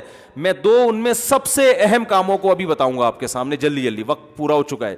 2 سب سے اہم کاموں کو جو اس کی علامت ہے کہ واقعی یہ دنیا کو مسافر خانہ سمجھتا ہے. پہلی علامت, مال بہت خرچ کرتا ہے, کیونکہ دنیا کو جو مسافر خانہ نہیں سمجھتا اس کی سب سے پہلی علامت یہ ہے کہ تحبون المال حبا جما. قرآن کہتے ہیں مال سے بے پناہ محبت, پلاٹوں سے, گاڑیوں سے, بزنس سے, روکڑے سے. جو دنیا کو مسافر خانہ سمجھتا ہے وہ مال سے بے پناہ محبت نہیں کرتا. اور جس چیز سے آپ کو محبت نہیں ہوتی, اب سوال پیدا ہوتا ہے آپ کو مال سے بہت محبت ہے یا نہیں ہے, یہ کیسے پتا چلے گا؟ یہ ایسے ہی پتا چلے گا جیسے کسی دوست سے محبت ہے یا نہیں. کیسے پتا چلتا ہے؟ اگر دوست بچھڑ جائے, آپ کو تکلیف ہوتی ہے, اس کا مطلب آپ کو اس سے بہت زیادہ محبت. جتنی تکلیف ہو رہی ہے اس کی علامت اتنی محبت. اور اگر بچھڑ جائے, تکلیف نہیں ہو رہی, تو اس کا مطلب آپ کے محبت کے خالی پیلی کے دعوے تھے. جیسے وہ آج کل بڑے یوٹیوب پہ پرینک ٹائپ کے آتے ہیں نا, تو ایک آدمی, وہ مزاحیہ کلپ تھا, اس میں وہ اپنی بیوی کہتی ہے میں میکے جا رہی ہوں, تو میاں کہتا ہے ہائے ہائے رو رہا ہے نا ابے کیوں جا رہی ہو, اور اس کا منہ ادھر ہے تو اچھل کے ناچ رہا ہے. ٹھیک ہے, چاہے جائے. شادی شدہ آدمی جس کی شادی کو 5-6 سال گزر چکے ہوں, اس کے لیے دنیا میں سب سے بڑی خوشی کا دن وہ ہوتا ہے جس دن بیگم میکے جا رہی ہوتی. ہاں شروع میں نہیں ہوتا, شروع میں تو جاتی بھی بہت بری لگتی ہے, لیکن جب 5-6 سال دیکھ لیے اس نے ٹینشنیں, آلو انڈے پیاز ٹماٹر لانے کا سلیقہ سیکھ لیا, اس کو ابا کی کون مانتا ہے. جب کنوارے تھے تو ابا بھیجتے تھے ٹماٹر لینے کے لیے, لاؤ نہیں لاؤ, کبھی ادھر نکل گئے دوستوں کے ساتھ تھڑے پہ بیٹھ گئے. والدہ کی کون مانتا ہے. جب بیگم آتی ہے تو ریموٹ کنٹرول کی طرح پھر وہ تو قابو میں کر لیتی ہے نا. تو شادی شدہ آدمی کے لیے زندگی کا سب سے خوشی والا دن شادی کے بعد وہ ہوتا ہے جب شادی کو 4-5 سال گزر چکے ہوں اور بیگم کہاں جا رہی ہو, میکے. تو اس وقت جھوٹے مگرمچھ کے آنسوؤں سے اس کے سامنے رو رہا ہوتا ہے, لیکن اندر سے اس کے دل میں لڈو پھوٹ رہے ہوتے ہیں. اور آپ سمجھو جب ایک شادی والے کو ایک بیوی کے جانے پہ اتنی خوشی ہوتی ہے, جس کی 3-4 ہوں, اس کی اکٹھی 3-4 اگر چلی جائیں, اس کو تو خوشی سے ہارٹ اٹیک کا خطرہ ہوگا کہ نہیں ہوگا. ایسا اس کو سکون ملے گا جیسے پتہ نہیں آج میں آزاد پیدا ہوا ہوں. ٹھیک ہے نا, جیل سے رہائی ملی ہے. ٹرائی کر کے دیکھیں آپ. خیر, تو جس سے یہ تو وہ محبت نہیں, پھر بھی محبت ہوتی ہے, وہ تو ریلیکس ہونے کے لیے انسان کہتا ہے کہ بھائی محبت کا یہ مطلب تھوڑی ہے کہ سر پہ ہر وقت مسلط رہو, کبھی کبھار اپنے اماں کے گھر بھی جایا کرو. یہ نہیں مطلب ہے کہ محبت نہیں ہوتی, وہ تو پھر دوبارہ بلاتا ہے نا. ایسا تھوڑی کہ ہمیشہ کے لیے وہاں جا کے بیٹھ جاؤ. تو یہ مثال ایسی غلط ہے, آپ اس کو زیادہ سیریس نہ لیں. ٹھیک ہے نا, ہم اپنا دفاع بھی سیف سائڈ بھی رکھتے ہیں. تو جس سے محبت ہوتی ہے اس کے بچھڑنے کا انسان کو غم ہوتا ہے. تو پیسے سے اگر محبت ہے تو بچھڑنے کا غم ہوگا. محبت ختم کرنے کا طریقہ یہ ہے کہ خود ہی بچھڑنا شروع کر دو. پیسے نکال کے صدقہ کیا کرو. سمجھتے ہو کہ نہیں سمجھتے؟ جب نوٹوں سے زیادہ دل لگنا شروع ہو جائے نا, ہر وقت نوٹ 5,000 کے نوٹوں کی گڈی نکالو, کسی اچھی جگہ پہ خرچ کر دو اس کو. یار یہ لو یار, کیا ہوتا ہے یہ, کیا نوٹوں میں یہ کہ دل لگایا ہوا, کھانا پینا تو مل رہا ہے نا, مشکل کام ہے, چند دفعہ میں عادت ہو جائے گی. سمجھتے ہو کہ نہیں سمجھتے؟ اتنا نہ کہ اپنے بیوی بچوں کو فاقے میں ڈالنا شروع کر دیں, ان کے بنیادی خرچے پہلے پورے کریں. وہ پھر میں کیسے کرنا ہے کیا کرنا ہے وہ میں کئی دفعہ بیان کر چکا ہوں, دوبارہ اس پہ میں انشاءاللہ بیان کروں گا. ایسا نہ ہو کہ ہے کچھ نہیں اور جو تھا وہ اٹھا کے جوش میں آ کے دے دیا, اب کل جا کے لوگوں سے مانگ رہے ہیں کہ یار بچے کی اسکول کی نہ فیس بچی ہے میرے پاس. ایسا نہیں کرنا. مقصد صرف یہ ہے کہ کچھ تو کریں نا بھائی. اتنی کنجوسی ٹھیک نہیں ہے جس میں ہم گزر رہے ہیں. روکڑا خرچ کرنا سیکھو, بچپن سے بچوں کو سکھاؤ, بیٹا یہ جو آپ کو عیدی ملی ہے نا اس میں تو اتنے فیصد صدقہ کر دو. سمجھ میں نہیں آ رہی بات؟ یہ گلک نہیں بنانا سکھاؤ بچوں کو, گلک بنا کے اس میں پیسے جمع کر رہے ہیں, اس سے لالچ ہوس پیدا ہوتی ہے. بیٹا گلک کی ضرورت نہیں, تیرا باپ زندہ ہے, جب ضرورت ہوگی تجھے کھلائے گا, گلک کو توڑ دے جا کے. بے وقوفی ہے, یہودیوں کی طرح گلک سے ہی تو بینک کا نظام شروع ہوا ہے. ٹھیک ہے نا, گلک ہی کہتے ہیں نا اس کو, وہ جو ہوتا ہے اس میں پیسے ڈالتے ہیں. تو بولا بیٹا جس اللہ نے آج کھلایا کل بھی کھلائے گا, تو تیرا باپ زندہ ہے, تجھے کیا ضرورت ہے گلک رکھنے کی؟ جو پیسے دیے ہیں جو استعمال کر لو, کچھ کی کچھ خرید لو, کھا لو, کچھ کھلونا خرید لو, کچھ کر لو, باقی کیا کرو؟ صدقہ کرو. وہ فقیر آئے اس کو دے دو جا کے. بچہ کہے گا نہیں میرے پیسے. بولا بھائی میرے کچھ نہیں ہوتے, دیکھنا میں مروں گا نا میرا بھی جنازے میں خالی ہاتھ جاؤں گا. یہ باتیں بچوں کو بچپن سے سکھایا کرو. بیٹا ایک دن میں مروں گا, ایک دن تو بھی مرے گا, جو خرچ کر دے گا وہ آخرت میں محفوظ ہو جائے گا. بچے کو عادی بنا لیا نا, آخرت میں تو اس کا فائدہ بعد میں ہوگا, دنیا میں آپ کو ہو جائے گا. جب آپ بوڑھے ہوگے آپ پہ بھی اسی حساب سے خرچ کرے گا. آپ نے اس کو بچپن سے بنایا کیا ہے؟ کنجوس. اس کو پہلے تو بہن بھائی نہیں دیا آپ نے, کنجوسی میں 2 بچے پیدا کیا آپ نے. سب سے بڑی کنجوسی تو یہ, کیونکہ آپ نے کہا تیسرا ہوگا تو میرا خرچہ ہوگا. بچہ سیکھ لیتا ہے کہ جو ابا اولاد کے معاملے میں کنجوس ہے وہ باقی معاملات میں کیا ہوگا. تو شروع میں ہی اس کو یہ سکھا دیا آپ نے کہ 2 بچے ہی اچھے. اور کیوں اچھے؟ اس لیے کہ خرچہ کم ہوتا ہے. تو شروع سے ہی خرچہ بچانے کی سوچ بنے گی کہ نہیں بنے گی؟ اللہ کو سخی آدمی پسند ہے, کھلانے والا. کھلاؤ, ہاتھ کھولو. اس کے حکام مسائل کیا ہے وہ میں پھر بعد میں بتاؤں گا. تو ایک کام تو یہ, جو یہ کرتا ہے اس کا مطلب اس کو دنیا سے محبت نہیں ہے, واقعی مسافر خانہ سمجھتا ہے. سخاوت کرو, سخاوت. اللہ نے پیسہ دیا, بیوی بچوں پہ بھی خرچ کیا کرو. بیوی بچوں پہ بھی خرچ کرتے ہوئے جان نکل رہی ہوتی ہے. پیسے بچا بچا کے فلیٹ خرید لیتے ہیں اور کھاتے کیا ہیں, پرہیزی کھانے, کھچڑیاں کھا کھا کے نا پیسے بچا کے ایک فلیٹ خرید لیا. پہلے تو کھاؤ یار, اچھا باقی یہ تو بات کی چیز ہے, کرائے پہ رہ لو کوئی مسئلہ نہیں ہے. خیر, دوسری چیز جس سے پتا چلتا ہے کہ آپ کو دنیا کی محبت نہیں ہے, وہ دنیا کی, وہ یہ ہے کہ دنیا کی ٹینشن کتنی لے رہے ہو آپ. دنیا کی, جو آدمی دنیا سے محبت کرتا ہے وہ ٹینشنوں میں گھرا ہوا ہوتا ہے. ہائے اس کے پاس پیسے آ گئے, ہائے میرا تو بزنس نہیں بڑھ رہا, ہائے ادھر کیا ہو گیا, ہائے وہ میری دکان کا کیا ہو رہا ہے, ابے کسٹمر ہی نہیں آ رہے, صبح سے بیٹھ کے مکھیاں مار رہا ہوں, ابے یار یہ جاب ہے یار, یہ کوئی اچھی جاب ہے یار, 25-30 ہزار روپے مل رہے ہیں, اس میں کہاں گزارا ہوتا ہے. ایسی منہ بنا بنا کے باتیں کرتا رہے گا سارا دن. ابے یار کوئی اچھی جاب مل جائے یار, یہ کیا کراچی کا اسٹائل تو یہی ہے, پنجاب کا مجھے نہیں پتا. ابے یار پتہ نہیں کیا, اللہ میاں کو میں ہی ملا ہوں یار, 25 میں کہاں گزارا ہوتا ہے یار. اس طرح کی باتیں کیا کر رہا ہے, ہر وقت کیا کرے گا, روتا رہے گا بیٹھ کے. سمجھ رہے ہو؟ ٹھیک. اٹ از کالڈ ناشکرا, اٹ از کالڈ ناشکرا. بولا کرو یار الحمدللہ کھانا پینا 25 ہے تنخواہ, کھانا پینا الحمدللہ ہو جاتا ہے. اور اگر تھوڑا بچانے پر آؤں تو پان گٹکے کے پیسے بھی الحمدللہ نکل آتے ہیں, حالانکہ وہ ضروری نہیں ہے. وہ مسافر خانہ ہے نا. نبی نے فرمایا جس کو 2 ٹائم کی روٹی مل جائے, بیماریوں سے جسم پاک ہو, رات کو سونے کی جگہ مل جائے, تو گویا اللہ نے پوری دولت سمیٹ کے اس کو دے دی ہے. کیونکہ مسافر کو کی بیسک ضرورت یہی ہوتی ہے. ٹرین میں, بس میں آپ کو بیٹھنے کی سیٹ مل جائے, ٹیمپریچر مناسب ہو, ٹھنڈک نہ لگ رہی ہو نہ گرمی لگ رہی ہو, مناسب ٹیمپریچر ہو, بیٹھنے کی جگہ مل جائے, سونے کی جگہ مل جائے, اور کوئی ٹینشن نہ ہو, کوئی خام خواہ میں مچھر آ کے کاٹ رہے ہیں آپ کو یا کوئی اور ٹائم پہ کھانا مل جائے, تو بس سفر اچھا گزر جائے گا. بلکہ سفر کو انجوائے کرو گے آپ. لیکن آپ کو ٹرین میں بحریہ ٹاؤن بھی چاہیے. W11 میں سفر کر رہے ہو آپ, لانڈی پہ اترنا ہے, اور آپ کو بحریہ ٹاؤن میں ذاتی پلاٹ چاہیے, آپ کی 1 کروڑ آمدن ہونی چاہیے, آپ کے پاس اتنا گولڈ ہونا چاہیے, یہ ہونا چاہیے, وہ ہونا چاہیے. تو یہ آپ کی اپنی ٹینشن ہے جو آپ نے اپنے اوپر مسلط کی ہوئی ہے. اس کا علاج وظیفوں میں نہیں ہے کہ وظیفے پڑھ کے یہ ٹینشن, نہ نفسیاتی ڈاکٹروں کے پاس اس کا علاج ہے. کیونکہ میں نے ڈاکٹر خود ان ٹینشنوں میں دیکھے ہیں. نفسیاتی ڈاکٹر خود ٹینشن میں بیٹھا ہوتا ہے, آج کوئی پیشنٹ ہی نہیں آیا. حقیقت ہے نا یار, سارے بندے ٹھیک ہوتے جا رہے ہیں, کوئی پاگل ہی نہیں ہو رہا. وہ تو خود ٹینشن میں آئے گا, تو وہ آپ کی ٹینشن کہاں سے ختم کرے گا بھائی. وہ تو خود ٹینشن میں آ رہا ہے, یار کوئی پیشنٹ ہی نہیں آ رہا, میرا گھر کا گزارا کیسے ہوگا. تو وہ آپ کی ٹینشن کہاں سے دور. ٹینشن صرف ان لوگوں کی ختم ہوتی ہے جو دنیا کو مسافر خانہ سمجھتے ہیں اور آخرت کے حساب کے لیے تیار رہتے ہیں. ان کو صرف ایک ٹینشن ہوتی ہے آخرت کی, کہ اللہ کے سامنے اعمال کا حساب دینا ہے.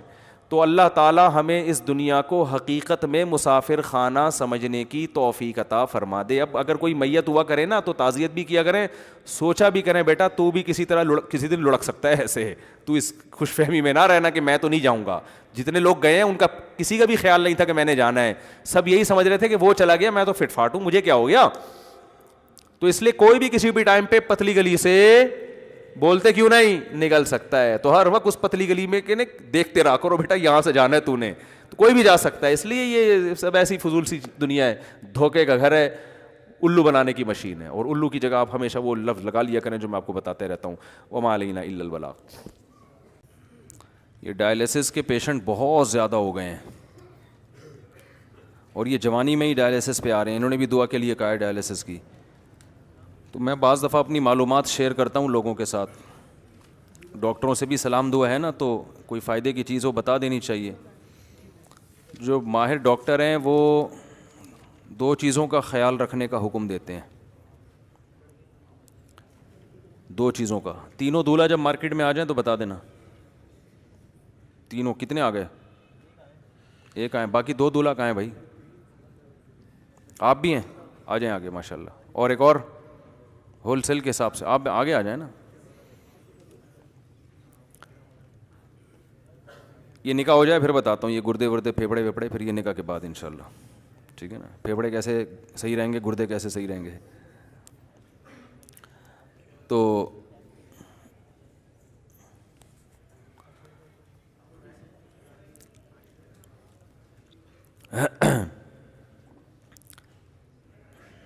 ابھی فل کر رہے ہیں, بس مجھے دے دیں یار, نکاح پڑھاتا ہوں, یہ بعد میں ہوتا رہے گا. دولہا کیا نام ہے دولہا کا؟ امتیاز علی ولد امداد علی. کہاں ہے بھائی امتیاز علی؟ کہاں ہیں آپ؟ ہیں ماشاء اللہ ماشاء اللہ. اور دلہن کے وکیل کدھر ہیں؟ دلہن کا نام ہے سعدیہ ولد محمد شفیق. ان کے وکیل کہاں ہیں؟ دلہن کے وکیل باہر کیوں ہیں بھائی؟ محمد فراز خان ولد وحید احمد خان. کہاں ہیں آپ؟ ہیں ماشاء اللہ ماشاء اللہ. عائشہ خان بنت مشرف علی خان. یہ دلہن عشرت علی خان, مشرف علی خان یہ دلہن کے والد کا نام ہے. ان کے وکیل کہاں ہیں دلہن کے؟ جناب آپ ہیں. آپ نے مجھے اجازت دی ہے کہ میں عائشہ خان بنت مشرف علی خان کا نکاح 50,000 روپے مہر میں محمد فراز خان ولد وحید احمد خان سے کروں, اجازت ہے جی؟ جزاک اللہ. ایک اور سلمان علی ولد سلیم احمد. سلمان علی ابھی نہیں ہے؟ کیا کہہ رہے ہیں؟ اچھا بیٹھ جائیے, آپ بیٹھ جائیں, نماز کے بعد ملتے ہیں. جی جی جی جی بیٹھ جائیں. سلمان علی ولد سلیم احمد نماز پڑھ رہے ہیں؟ سنتیں پڑھی, اتنی لمبی سنتیں, ہم نے بھی تو سنتیں پڑھی ہیں. آج بہت نیک ہو گئے ماشاء اللہ. مریم قادری بنت سید اعظم حسین یہ دلہن, ان کے وکیل آپ ہیں. آپ نے اجازت دی ہے کہ میں ان کا نکاح سلمان علی ولد سلیم احمد سے 51,000 روپے مہر میں کروں, اجازت ہے جی؟ اچھا یہ ان کے وکیل کہاں گئے؟ امتیاز علی ولد امداد علی. سعدیہ ولد محمد شفیق ان کے وکیل کہاں ہیں؟ آپ ہیں. آپ نے اجازت دی ہے کہ میں سعدیہ علی کا نکاح, سعدیہ ولد محمد شفیق کا نکاح امتیاز علی ولد امداد علی سے کروں, مہر 20,000. 20,000 ہے 2 لاکھ ہے؟ 20,000 مہر میں اجازت ہے؟ جزاک اللہ.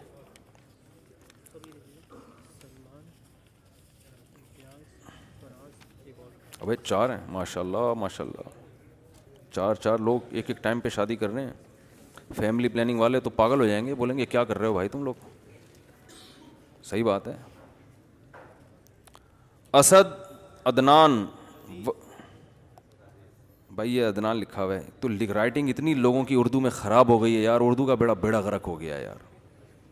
مجھے کبھی غصہ آتا ہے اسکولوں پہ, کبھی گورنمنٹ پہ غصہ آتا ہے. اردو تو سکھا دو لکھنا لوگوں کو. بڑے بڑے پڑھے لکھے لوگ ایسے الٹے ہوئے لال بیگ بنا کے لے آئیں گے. لال بیگ الٹا ہوا ہوتا ہے نا, ٹانگیں یوں کر رہا ہوتا ہے. اسد عزیز ولد عزیز الدین. دلہن کا نام ہے جی عائشہ محسن ولد محسن پرویز. ان کے ولی کون ہیں وکیل؟ آپ نے اجازت دی ہے کہ میں عائشہ محسن کا نکاح اسد عزیز سے 50,000 مہر میں کروں, اجازت ہے جی؟ چلو جی شروع کر دیں. چاروں 3 دولہا تو یہ نظر آ رہے ہیں, ایک یہ, ایک آپ ہیں, تیسرے چوتھے کہاں ہیں؟ مارکیٹ میں سب آ گئے الحمدللہ. الحمد للہ نحمده ونستعینه ونستغفره ونؤمن به ونتوکل علیہ ونعوذ باللہ من شرور انفسنا ومن سیئات اعمالنا من يهده الله فلا مضل له ومن يضلل فلا هادي له ونشهد ان لا اله الا الله وحده لا شريك له ونشهد ان محمدا عبده ورسوله صلی اللہ تعالی علیہ وعلى آلہ واصحابہ وبارک وسلم تسلیما کثیرا کثیرا. اما بعد فاعوذ باللہ من الشیطان الرجیم. بسم اللہ الرحمن الرحیم. يا أيها الناس اتقوا ربكم الذي خلقكم من نفس واحدة وخلق منها زوجها وبث منهما رجالا كثيرا ونساء واتقوا الله الذي تساءلون به والأرحام إن الله كان عليكم رقيبا. وقال تعالى يا أيها الذين آمنوا اتقوا الله وقولوا قولا سديدا يصلح لكم أعمالكم ويغفر لكم ذنوبكم ومن يطع الله ورسوله فقد فاز فوزا عظيما. وقال النبي صلى الله عليه وسلم النكاح من سنتي وقال فمن رغب عن سنتي فليس مني. وقال النبي صلى الله عليه وسلم تزوجوا الودود الولود فإني مباهي بكم الأمم. وقال النبي صلى الله عليه وسلم تزوجوا ولا تكونوا كرهبان النصارى. جناب سلمان علی ولد سلیم احمد, میں نے 51,000 روپے مہر کے عوض میں آپ کا نکاح مریم قادری بنت سید اعظم حسین سے کیا, قبول کیا آپ نے؟ جزاک اللہ. امتیاز علی ولد امداد علی, میں نے 20,000 روپے مہر کے عوض آپ کا نکاح سعدیہ بنت محمد شفیق سے کیا, قبول کیا؟ جزاک اللہ. اتنی سی بات تھی، خام خواہ اتنا ٹائم لگایا ہوا تھا آپ لوگوں نے. محمد فراز خان ولد وحید احمد خان، میں نے 50,000 روپے مہر کے عوض میں آپ کا نکاح عائشہ خان بنت مشرف علی خان سے کیا، قبول کیا. سبحان اللہ. دیکھو اگر 1 ارب 22 کروڑ مسلمان اسی طرح دھڑ دھڑ نکاح کرتے چلے جائیں تو مسئلہ ہی حل ہو جائیں گے نا. لڑکیوں کے جو اتنے مسائل ہیں گھروں میں بیٹھی ہوئی ہیں. اسد عزیز ولد عزیز الدین، میں نے 50,000 روپے مہر کے عوض میں آپ کا نکاح عائشہ محسن ولد محسن پرویز سے کیا، قبول کیا. ماشاء اللہ. دعا کریں جی اللہ تعالیٰ ان سب کے نکاحوں میں برکت دے. الحمدللہ رب العالمین والعاقبۃ للمتقین والصلاۃ والسلام علی رسولہ الکریم وعلی آلہ وصحبہ اجمعین.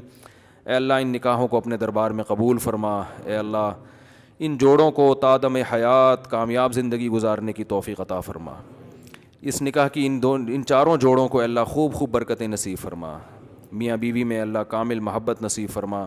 تادم حیات محبت الفت کے ساتھ عافیت کے ساتھ نکاح کی برکتوں کے ساتھ اے اللہ ان کو زندگی گزارنے کی توفیق نصیب فرما.